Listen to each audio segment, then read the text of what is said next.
So we got the Narwhal Goldfish being piloted by Captain Scrobeard. That's a Watch of front, Gatling right, and a flamethrower on the left side. Next, we got the Ephemeral Moth. That's a Pyramidion being piloted by Merwin. That's going to be the Gatling top right, double Banshee with a flare in the back, trifecta Pyramidion there. Then we got the Menet being piloted by Arius. It's a squid.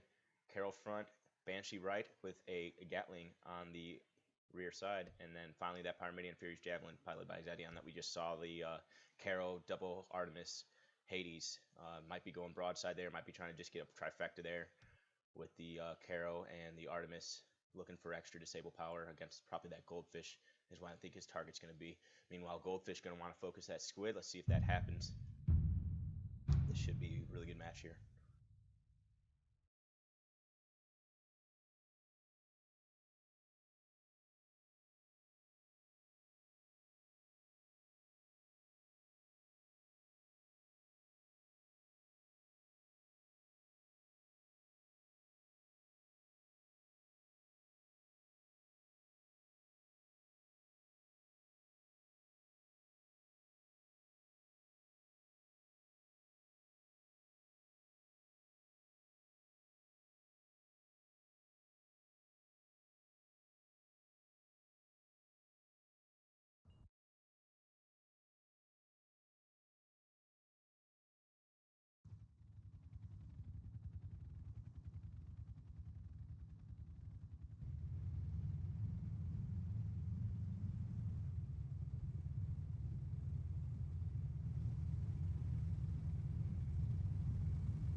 Alright, this match is underway. Sorry, I was just trying to fix that text there.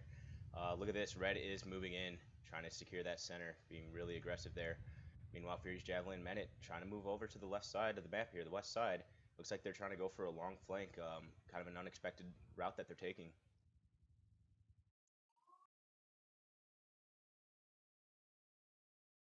Look, we got some questioning going on here. Oh, Zedion apparently didn't announce his ship change. I did not see that. Okay, I didn't really notice what happened in the chat there, whether or not he called it out. And that's a shame if he didn't. I'm not sure what the rules are against that, or if there's any consequences. But we did see that change happen, and we didn't see any changes to counter it. So, well, it is recorded, so we can go back on the stream to see that.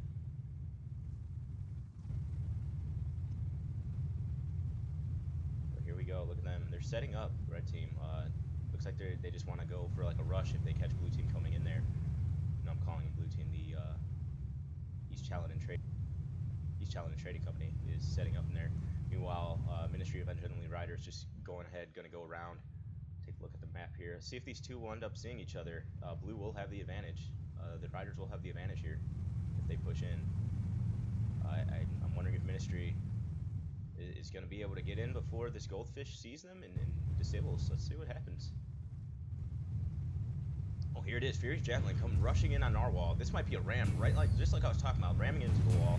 There it is. Good ram there. Good hull break. Ooh, and he's dead from that ram. Meanwhile, Menet all by himself probably wants to.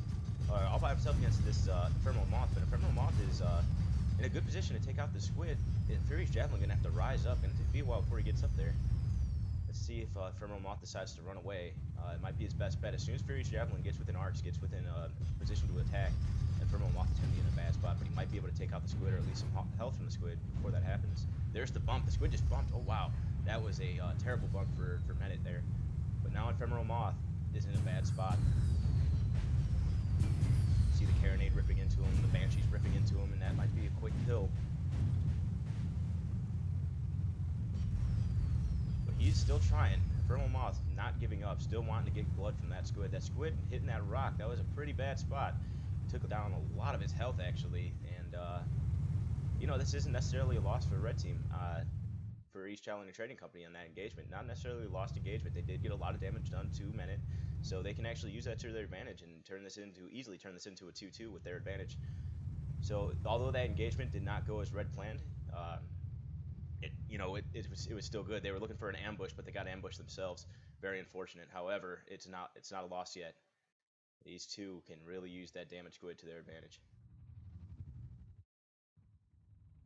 You see, they're being a little bit more cautious now. They know the riders are in the middle, so Chaladon Trading Company is just going to kind of play it cautious. I'm wondering if they're going to go for a flank, actually, using that west side, or if they're just going to be kind of taking it easy and going slowly in. But there might be a spot coming out here soon. You can already see that as soon as the riders come around this corner, they are going to have a line of sight. There it is. There's the spot on Ephemeral Moth. So this is going to change everything. There's the spot on Menet. So now they're just wondering, where's Fury's Javelin? He's going to want to ram that goldfish again. And that might be their biggest fear. I know Narwhal is probably fearing a little bit of that Pyramidion right now, like a shark. Doesn't want to get caught up in that. Goldfish against a shark right now. That's not a good battle. Narwhal rising up. They are turning around, and they're going to meet Fury's Javelin. Here we go. See if Narwhal's able to support. That double Banshee. There it is. Let's see it happen. If they can get those Banshees in arc, it might be a quick kill, but Fury's Javelin ducking down and getting out of there. Meanwhile, that's opening Menet up to engage the goldfish. If Narwhal gets a Watcher Burst on that squid, it's done. See, the squid just did a little bit of a ram there. Fury's Javelin losing his armor. There's the Watcher Burst on the squid. Is that going to be a kill? Not quite. Oh, he has just a little bit of health left. If Ephemeral Moth can just finish off Fury's Javelin, that's going to leave Menet all by himself. Might be able to run because he is a squid, but we might see another Watcher Barrage go out towards Menet. But he might decide to go after Fury's Javelin, which would probably be his best option right now. Get the disables in, leave Ephemeral Moth open for the kill, but looks like Ephemeral Moth is doing just fine. Look at that Watcher Burst right into Fury's Javelin. Hull break on Fury's Javelin. And now Narwhal, good target swap. Looks like he's going to start focusing the squid. That Gatling might actually be enough to finish off the squid, but he might try to focus the squid. I'm not sure. It looks like he is aiming towards the squid. There it is. So Menet taking a hull break, and there's the kill. So now this is a 2-1 situation.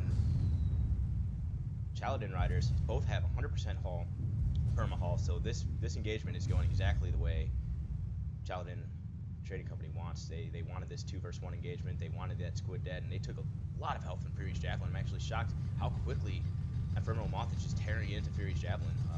Got a little bit of help from his goldfish, but all that damage, all that perma-haul damage was definitely coming from Ephemeral Moth, and that double Banshee just working its magic, putting fire stacks on, getting the hull break with that Gatling, and just really tearing into that Pyramidion. Again, that Pyramidion is mostly focused on that goldfish, where the squid is going to want to focus on Ephemeral Moth. So, and that's kind of what we saw happening there, but Fury's Javelin was kind of forced to fight Pyramidion there. It was kind of forced to fight Ephemeral Moth, and that put him in a bad spot. So now it's going to be a 2-2 with blue team, the Riders having the kill advantage here. So this kind of puts pressure on Chaladon Trading Company. They're going to have to move in and take that center once again, like we saw the first time. But they might actually have to push into blue spawn, which would give them the advantage, really, being in all that open space. You see Fury's Javelin is more of a ram build.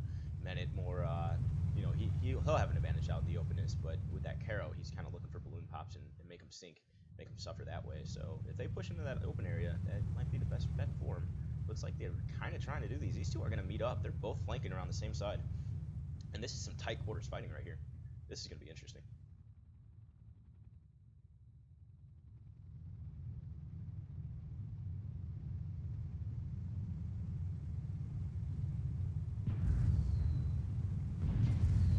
Yeah, I just got a request to turn my microphone up. I'm sorry if you couldn't hear me before, but it is up now, and it should be a little bit more of a better volume. So here we go, Ephemeral Moth moving in on Menet. Gonna put those double Banshees on Menet once again. Let's see it happen. Is he gonna get him in arcs? His front one's in arc all the time, so at least he can put some fire stacks and damage there. Looks like he's about to get that left one in arc, but is the engineer too busy repairing that hull? Well, we'll move over to these two duking it out. I see some disables coming along from that Watcha. This is the fights that they wanted. Oh, and hull break on Ephemeral Moth. That was quick. Okay, taking a lot of damage there. Using that rear Gatling to the advantage with that Banshee to the right. So he's really not worried about using that Carronade all the time. you see there, you have the option for the Gatling, and he utilized it very well. Meanwhile, Fury's Javelin going against Narwhal, doing a really good job holding himself up. Hall break just now. So I spoke a little bit too soon. I was thinking there was going to be some more disables on that watch it, but it looks like either the engineers repaired it very, very rapidly or just never went down in the first place. There it goes. So it goes down again, but now he's getting the Gatling on him. Are those engineers trying to repair? I'm not sure. And I see Menet moving in. So this is going to be in Red's spawn, though. Is he going to ram? He is. He's going to ram that damaged balloon. That's going to tear down their hull, leave them very exposed. There it is. Now, let's see that Banshee rocking from Menet. Looks like he's still going for balloon pops. All that damage transferring to his armor. There goes the balloon pop. There goes the hull break. And there goes the goldfish. Down it goes. But Ephemeral Moth coming in really fast. Is he going to ram that squid? That would be beautiful. There it is. Good ram. Bumping against. And that's a kill. That's the advantage I was talking about. Being in red spawn, that really left him open. And now that might be a kill on Fury's Javelin, getting those Banshees in arc. And Fury's Javelin's not giving up, though. They almost had that goldfish. He was just down and out. But the only thing that really saved him, his balloon was down and everything. But really, that main engine, that's down too. So I'm not really sure how he was able to keep up his all that movement speed. But he was able to go down this little bit of a slope and survive by not bottoming out. That's really a really great spot for him there. That was a little bit of luck, maybe some coincidence, or very, very well planned. And there's the kill. Ephemeral Moth chasing him down with those Banshees. Really great kill. Narwhal's just skin of their teeth. They were so close. The only saving grace was this little bit of a slope, and he didn't bottom out. So now it's 4-3.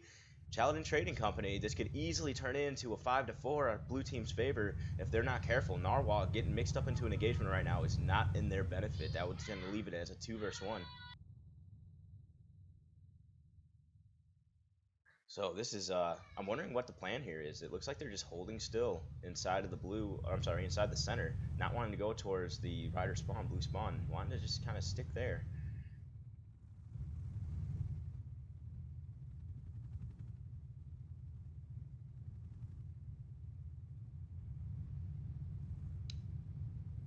Ungentlemanly Ryders, Ministry of Ungentlemanly Ryders, playing it cautious. They have to come up with a plan. They have 10 minutes, so they have time to let this situation develop. They have time to discuss. They have time to make a proper movement. They don't want to put, you know, all their effort forward into just advancing straight in and getting a quick kill on Narwhal, because that could leave Ephemeral Moth really open to rebuttal, leaving it as a 4-4, and he might be able to secure that kill, that last kill. So charging in, going straight after the Narwhal, although it might seem like a good strategy, it's only going to leave it as a 4-4, and Ephemeral Moth will be free to engage, and he'll probably want to engage that squid.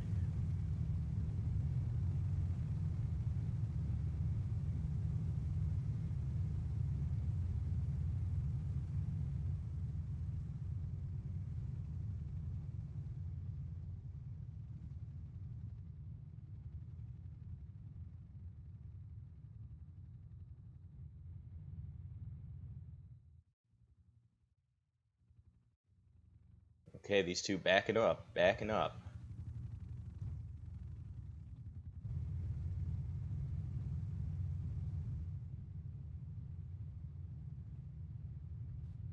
Once again, the Riders going for that west side flank. I thought they were going to storm through the middle.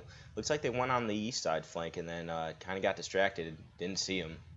So now they're going out. So maybe it was good that Narwhal and Ephemeral Moth backed out of there.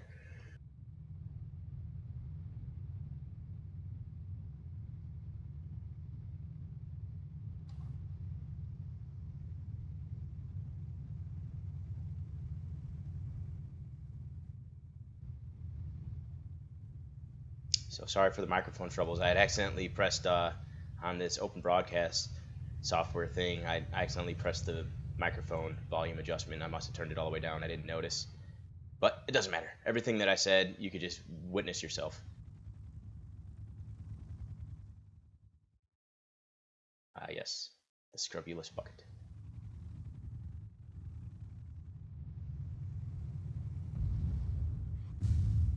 Disable's going out. Fury's Javelin really trying to go for Narwhal. Menet setting himself up for a good flank position, but he's leaving Fury's Javelin all alone. Like I said, if they engage too fast against this goldfish, that's going to leave Ephemeral Moth open to get a kill, and that looks like that's what they're doing.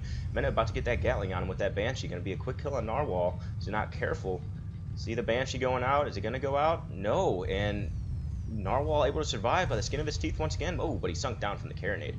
It's kind of sunk down and died there. That stinks. But Ephemeral Moth is now going for Fury's Javelin, getting a great ram in there.